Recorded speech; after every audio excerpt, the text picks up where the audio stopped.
علماء کے اندر اللہ رب العزت نے اپنا خوف رکھا ہے، اپنا ڈر رکھا ہے۔ تم نے شاید کبھی کسی عالم کو دیکھا ہوگا جو شراب پی رہا ہو، جو بیڑی سگریٹ پی رہا ہو، جو سود کھا رہا ہو۔ فقہا خود لکھتے ہیں ہندوستان کے، ایشیا کے علماء کہ سگریٹ پینا مکروہ ہے۔ اب کوئی مکروہ تنزیہی کہتے ہیں، کوئی مکروہ تحریمی کہتے ہیں، عرب کے علماء تو اسے حرام ہی کہتے ہیں۔ جہاں پر مسئلے میں ایک درجے خفت ہے، ہلکا پن ہے کہ مکروہ ہے، اتنا زیادہ حرام نہیں ہے جتنا بڑا شراب حرام ہے۔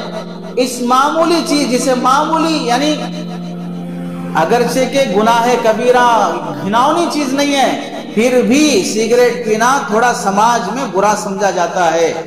اچھے لوگ اسی واسطے اپنی آفیسوں میں، پبلک پلیس میں لکھا رہتا نو اسموکنگ، یہاں نہیں پینا، یہاں پیوٹ نہیں بننا، چاہے وہ شراب کا پیوٹ ہو چاہے وہ سگریٹ کا پیوٹ ہو، یہاں پیوٹ کام نہیں کرنا۔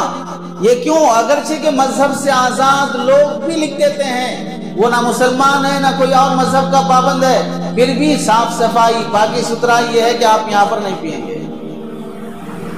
جو ایسی چیز جو شریعت میں بڑے حرام درجے کی نہیں ہے، وہ گناہ بھی ان علماء سے نہیں ہوتا ہے۔ تو زنا کرنا، بدکاری کرنا، سود کھانا، فلاں فلاں تو کوئی اور بات۔ اگر بالفرض کسی کے اندر یہ بات پائی بھی جائے تو بھی ہم یہی کہیں گے کہ علماء معصوم نہیں ہوتے ہیں، یہ فرشتے نہیں ہوتے ہیں، یہ جنات نہیں ہوتے ہیں کہ انہیں کوئی گناہ نہ ہو، یہ بالکل پاک ہونا چاہیے۔ یہ قوم کے مقتدی ہیں، انہیں بہت سی مکروہات سے بچنا چاہیے، لیکن 100 میں سے، 1000 میں سے، 10,000 میں سے کوئی ایک بھی نکل جاتا ہو تو اسے مثال میں پیش نہیں کیا جا سکتا۔ مثال میں اس کو پیش کیا جائے گا جو نمونہ اور آئیڈیل بننے کے قابل ہو۔ تو ان علماء کی صحبت اختیار کرنے سے فائدہ کیا ہوگا؟ اپنا دین محفوظ رہے گا۔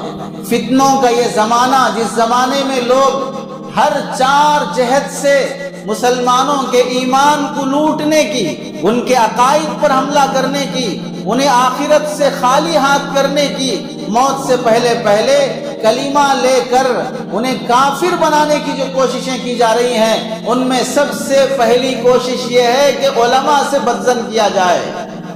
ڈاکٹر سے بدظن ہو جاؤ گے جان جائے گی، علماء سے بدظن ہو جاؤ گے تو ایمان خطرے میں پڑ جائے گا۔ اب شریعت کی تحقیر شروع کر دو گے، قرآن حدیث کی تفصیلات کی تحقیر شروع کر دو گے،